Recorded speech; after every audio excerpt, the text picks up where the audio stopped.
Hello, everyone. My name is Mark Kageyama, and I'd like to welcome everyone here to Be Your Own Hero. I'm a stage 4 prostate, bone, and lung cancer patient slash survivor. Been dealing with cancer since early 2021, doing very, very well. And we're actually shooting this on Memorial Day 2025. And I'll just mention real quick, you know, tremendous, tremendous respect for the people who lost their lives in fighting for our country. We thank you, and without you, without the people that have come before this, we wouldn't be here today. So it's a wonderful holiday, and I hope everybody uh, enjoyed it after seeing this with your family. Uh, but we have, I'm really excited about this. We have a very, very special guest from the island of Maui. And that's why we're both dressed up in Hawaiian shirts. uh, and so, what I'd like to do at this time is I'd like to introduce my special guest, Guy Nakoa. And Guy, please introduce yourself. Tell us a little bit about who you are. Hello, everybody. This is Guy from Maui. So I kind of always used to make my videos talking about that. I was born and raised on the island of Maui. So before I even can talk about myself, I'm the proud son of Albert and Teresa Nakoa. They're my parents. So I can't even begin to talk about my life without expressing, my gratitude on how they made it possible for me to be on this video today and on this call. So I'm super excited. I've born and raised here all my life. And, Maui has a saying, it's Maui no Ko'oi. So Maui means basically we're the best. Out of all the islands in the islands, we're the best. So we're number one. So, I like to brag about that. The other people from the other islands go, no, we're number one. No, our island, it's in the data, right? Maui no Ko'oi. But it's a privilege for me to be here. I kind of accidentally kind of met Mark along the way. I'm an advocate. I'm part of the Male Breast Cancer Global Alliance and Men Up to Cancer. I'm also a member of the Pacific Cancer Foundation of Maui. I have stage 4 breast cancer. So if anybody knows about males having breast cancer, which, a lot of them say, I never know men get it. Okay, well, I'm one of the lucky ones that get to talk about it. So, at first I didn't want to deal with it. I didn't like talking about it. But, here I am some 25 years later after I first discovered that in 2000. And of all places that I found it, I was doing a summer internship for my culinary program, which was in Alaska. So if you really think about it, how is this guy from Maui, been born and raised under sunshine and palm trees and everything, and he's going to go up to the land of the midnight sun, right? It's cold up there, right? It doesn't make sense, but it made sense to me, and kind of that's what I wanted to do. But I didn't realize that when I was if anybody knows what it is, the life of being in the culinary industry, it is stressful. Okay. It's like mind-boggling stressful. There's not enough time for you to do the things that you're doing. You should have did it yesterday. We need it right now. And what it did for me, and I did it for 2 decades, what it did for me, it was prepare me for this part of my journey, this of my cancer journey. Because I think looking back at it, if I didn't have that part of my life already set, I wouldn't be able to deal with the stuff that I deal with today, and be able to be a speaker on speaking about the importance of men getting checked for one thing, and then putting their pride down for not be ashamed. Hawaii, there is a lot of proud Hawaiians that live in the island. They don't want to get checked. No, there's nothing wrong with me. I'll do it myself. And then they end up dying. And nobody knows because they didn't say anything. So it's really about communication at this point. So, the first question that comes to my mind is you're dealing with a rare cancer for men, male breast cancer. What was your perception of what you had? How did that resonate with you? You know, having the quote unquote women's cancer. I know, right? The quote unquote, exactly. When I first found it, I was like, you kidding me? Men don't get breast cancer. We don't have babies, right? I'm thinking all of these things back then in 2000. And really, honestly, I never said anything about it for the first 12 years of me having. I never told a soul. I was married at that time with my daughter's mom. And then we eventually broke up 12 years later, but that's how I know I didn't say anything because I never told her. So it was difficult. It was difficult to deal with for real. Like, is my estrogen levels higher than it's supposed to be that makes me the recipient of this prestigious cancer? I don't know, right? But anyway, that's kind of how I dealt with it at that time. So if you were to do it over again, would you do anything different? That's a great question. Yeah, I definitely would. I definitely would have gotten to see my doctor.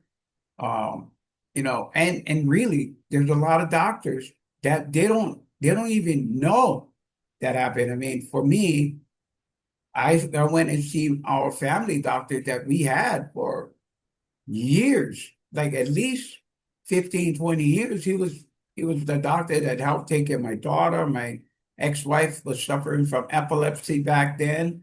So he knew the history of our family and kind of what I was going through. So he just basically looked at my lump that I had and he just said, "Oh, it was just fat deposit. You don't have to worry about it. It's nothing. When we get older, that's what happens." And I was like, yes, yes, I wasn't dreaming. This is not true. But he made a bad diagnosis and he was a really well-known doctor on the island. And Let me he pause just you didn't right know. there. He just didn't But you know. bring up a great point. You had a doctor that gave you news that was at that time you felt was good news, but it was really, really bad news, right? So Absolutely.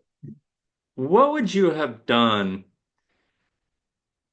in that particular instance? Here's a doctor that you trusted. Here's your family doctor, great reputation, but they're human. And we have to accept the fact that doctors are human and they do make mistakes. So would you have gotten a second opinion, knowing what you know now? That's another great question. Okay. So I'm going to talk about my island, right, for a little bit and the culture. Hmm. So us people, right, Hawaiians, we're very indigenous people. Okay. Most people that like to come to Hawaii, they like to know what the aloha spirit means, right? What aloha spirit means to me is just giving. It's an unconditional love. It's an unconditional way of living our life. That's the way our culture is. We're very respectful towards the mountains and the sea. So getting off that, when I was being raised up by my parents wasn't really educated as parents. My mother only went to school, to high school, she didn't even go high school, to grade school. She was third grade, and then she dropped out. So here I am later on in life, I'm trying to learn how to do my homework. My mom can't help me, right? How can she help me? She doesn't help me. So I really wasn't strong academically, really not looking at things like that to get one second opinion. And that was my fault, really. But you know, looking at it differently now, would I have gotten a second opinion? I'm not sure. If my mindset was the way it was back then, no, let's say no. But talking about it now, yes, definitely I would. I mean, that shows tremendous growth, and, when we go through experiences, if we don't learn from our own experiences, then, what was the experience for really? So, that's a good thing. You've gone through these things and you've learned, and that's such an important thing, wouldn't you agree? Oh yeah, definitely. I don't think, you know, most people get to that point where they can realize that they end up dying too early and kind of, however that is. But for me, I was fortunate to find it. Yeah, that's awesome. I mean, uh, when we talk about cancer, and I talk about cancer with so many people all the time, every day, a cancer journey is about making your journey yours and advocating for yourself and fighting for yourself because nobody is going to fight harder for you than you. Your doctor doesn't care more about your life than you do, right? Your nurse, your oncologist, your GP, whoever that is, they're doing their jobs, and some are more invested in their jobs than others. But when it comes down to the bottom line, we are the CEOs of our own life, and we have to realize that, and we have to own it.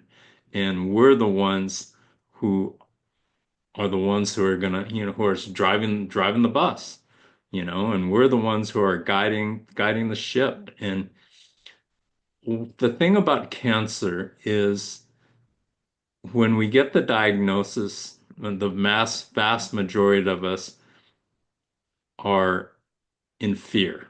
As soon as we get that diagnosis, the fears comes out, and everybody's scared. And what are we scared of? We're scared of the unknown because we don't know, we have a path for our life, we have goals for our life, we have a trajectory for our life, and then all of a sudden, cancer comes in and everything changes. So it's so important to keep control and or regain that control of our life as soon as possible, especially in cancer. What are your thoughts on that? You come up with some great questions. There's a lot to process in what you just said, but for me, you know, I was just kind of going through a lot of things at that time. I had a lot of things going on with me in 2017. So we'll jump right from 2017. A lot of things was happening in that time when I got my diagnosis. My stepfather, I was adopted. So I was adopted with my adopted parents, and my stepfather ended up dying in 2017. And, it was a hard thing for me because, I was kind of getting divorced with the trying to get over the divorce with my daughter's mom. And my dad really, really was close to my daughter's mom. So when that happened, Sarah, that's my ex-wife's name, she basically left. My dad was very close to her and he left. And then so I was kind of already in a different relationship, you know, after me and my ex-wife divorced. And here I am, I'm telling my dad that you gotta let her go because I'm in this relationship now. Now you gotta like this woman in my life. And when he passed away, it was so much regret that I had to go through because I was thinking about myself and I wasn't thinking about the people that was my decision affect. It affected my daughter, it affected, everybody that was close to me. And so when I found out about my diagnosis that year, it was like everything just came crashing down, you know what I mean? And I was in a really, really bad place. I mean, here I was with my new relationship, and that was just, it wasn't working out because my brain, I'm trying to make sense of, what else was happening. And what I really should have done at that point was I should have went go and see a therapist. I should have gotten me some help because there was just too much for me to try and decipher. My crew that I had when I had to do my surgery, I was a chef by this point, and I was out of work until I could come back. And by the time I came back, most of my crew that I had under me, they quit, they left. And I kept telling them to wait for me to come back, or they had to make decisions for their lives. But um, it was a really, really tough time in 2017.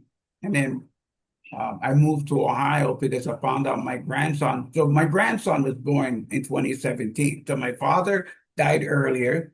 My grandson was born towards the end of the year, but he was just like his grandma. He had epilepsy, and they wanted to cut him open at birth. I was like, no, we can't have that.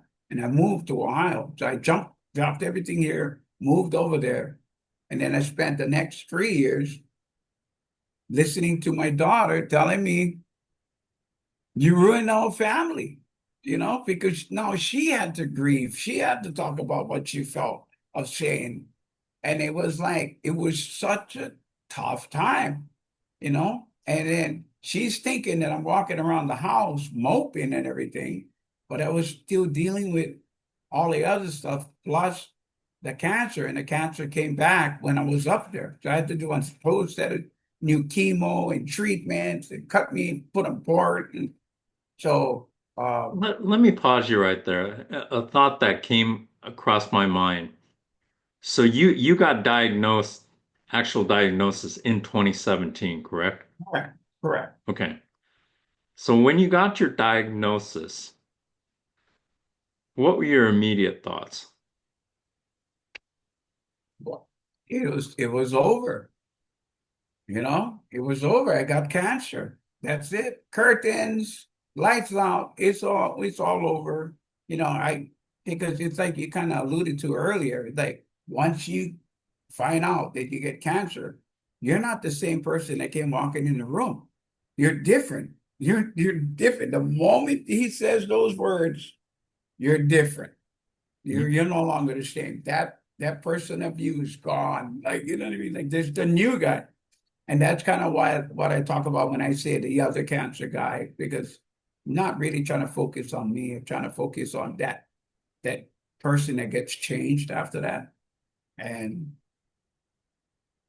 it was hard to deal with. It was hard to So deal with. how long did you hold on to that mindset of it's over? How long of a period of time did you settle into that thought?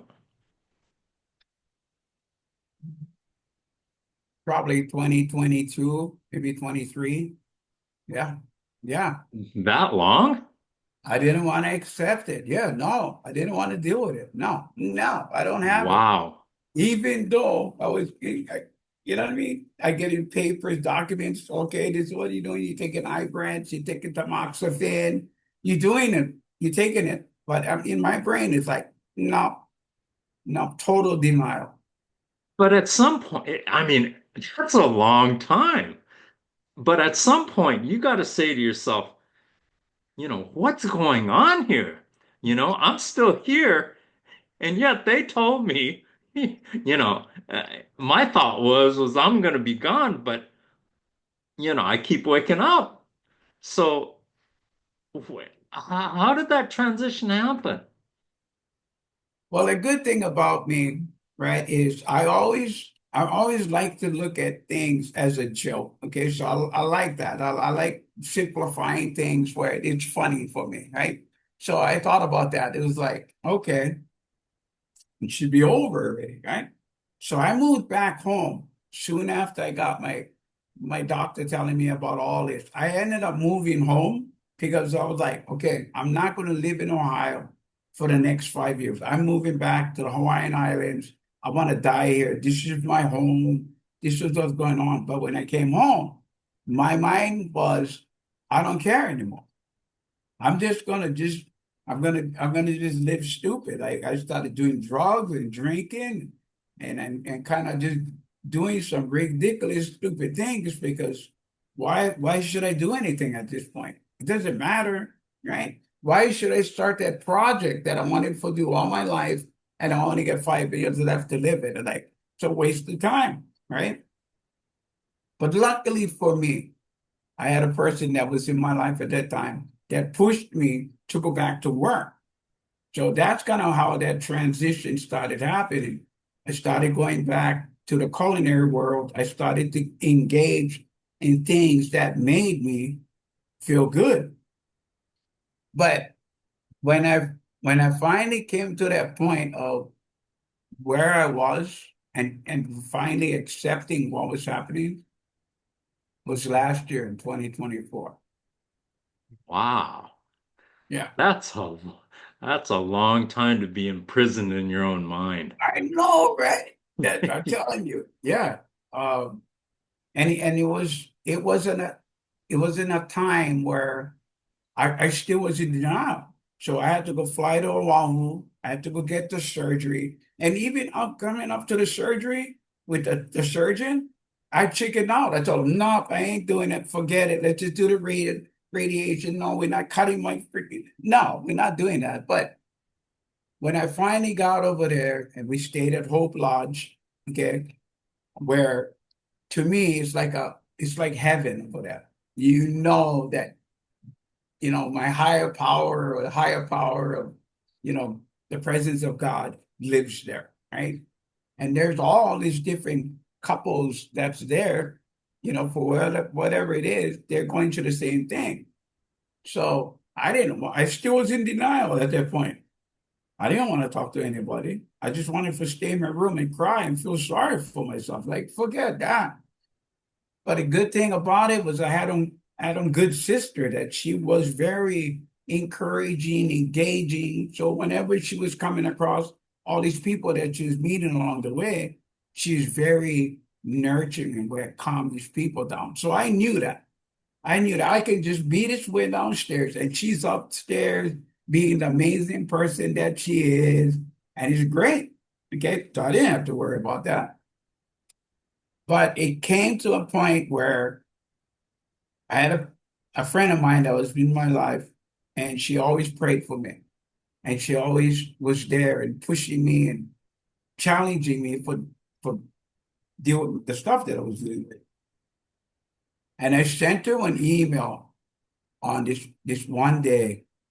The day before I sent her the email, the American Cancer Foundation or Society was going to come over to Hope Lodge and it was going to take everybody's story, whoever wanted to participate, they was going to take the caregiver story and the patient story. So I'm like, I see the paper and showed it my sister in the room. I'm like, hey, we got American Cancer Society coming over here. Go ahead and go tell them our story and that's it, right?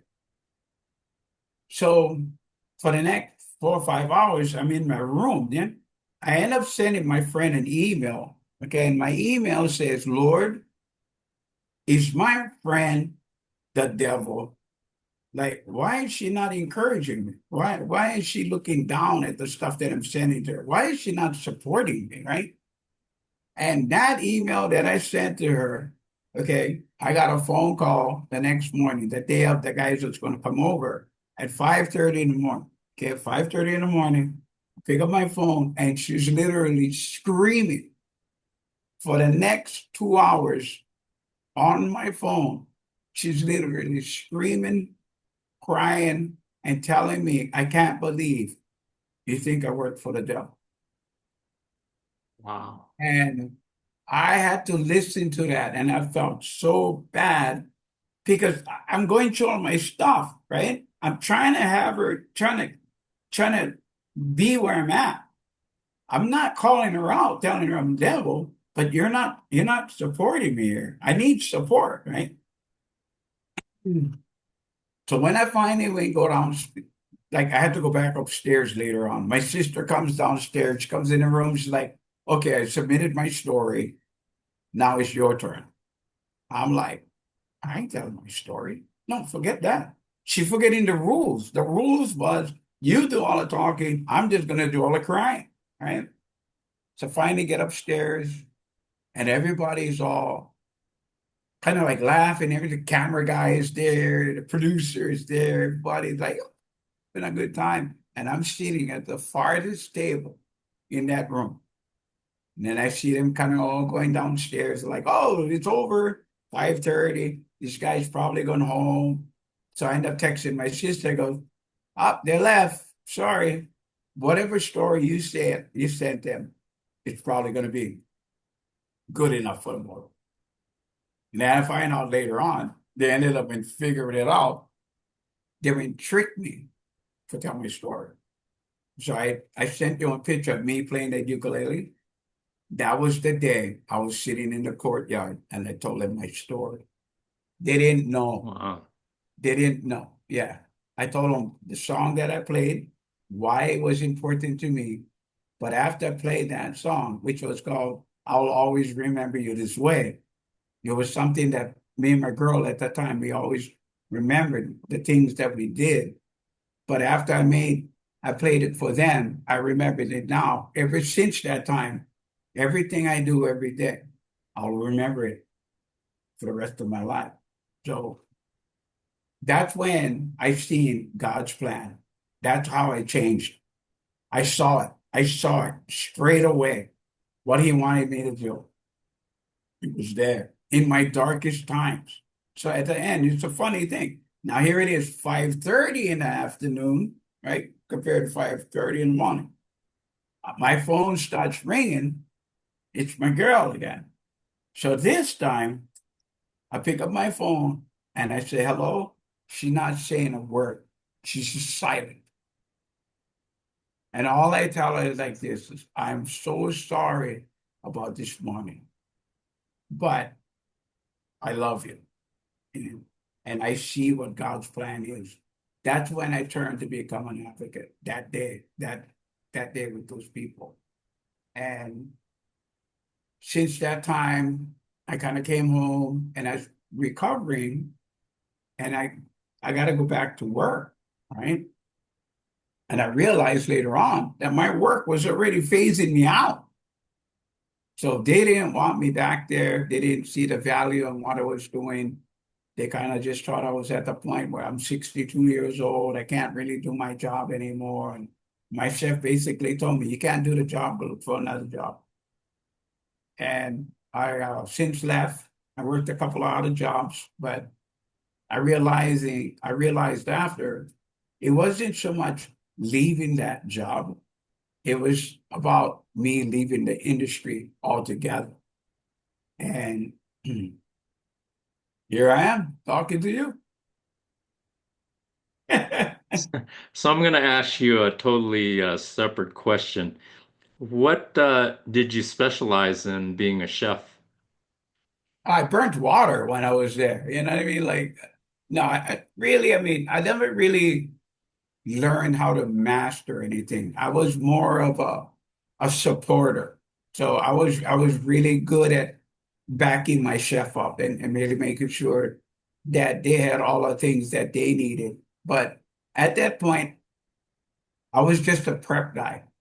So I Hmm. didn't want to take the role of having all that responsibility. I just wanted to be, the guys that really supported the restaurant. And, that's kind of what I was doing. But when I left, and interesting enough, I started working at this old job that I used to work at, and I came back as the deli supervisor.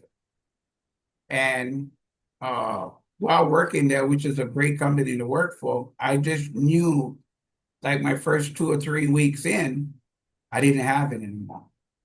You know, I didn't have that love. I didn't have that drive. I didn't have that passion that that drove me. I felt my passion and everything was gravitating towards what I wanted to do, which is, you know, kind of being a voice and an advocate and supporting, the cancer community and really trying to, you know, educate people and the importance, obviously, of get checked and get double checked, right? try to eat well, right? Understand what you're eating because what you eat contributes to your cancer. You're not eating well, you're feeding them, right? So try to get more of that, try to get more active, right? So try to get more physically fit and active, and then try to keep your brain stimulated in the things that, you know, that really brings you joy. Because if you're in a stressful environment all the time, it goes against you because your cancer is like sitting there like, yeah, bring it on, like, like bring it on. And I'm not about that anymore. I want to be in a place where I'm just creating nothing but joy and gratitude and just really being grateful at these chapters of my life. That's where I am, and that's what I'm about. I have a couple more questions for you. The first one is, I think that we have a lot more to talk about. Would you like to come back and shoot a part two? Oh yeah, yeah, Okay, definitely. okay. It's been a joy Fant for me to be here. Yes. fantastic, fantastic. Uh, and then my final question for you is this, and I ask this of a lot of people. How would you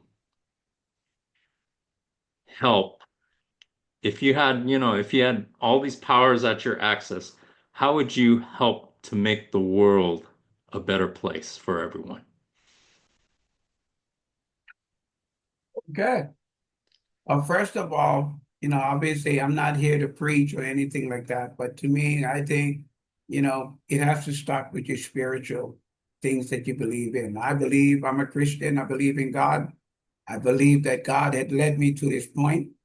I think the reason why my friend was the way my friend was because God was speaking through her for me to listen, because I kind of listened to what she was doing, and I kind of just gravitated towards that because there was many people that talked to me over my time, but it never had the same reach. So I think to me, it's just trying to be more spiritual and try to understand that you can't do this alone. You can't do that. I have a friend that's a multimillionaire. He has all the things in the world, right? But he keeps telling me, I'm sad, guy. You know, you need some Jesus in your life. That's what you need. I didn't tell him like that, but I just kind of told him like, I'd rather have God in my life and have nothing than have everything and he's not in my life. It wouldn't bring me the peace and the joy that I have today, because I know he's the one that's guiding my ship. I'm in the same boat. The wind blows on us all, even the cancer wind.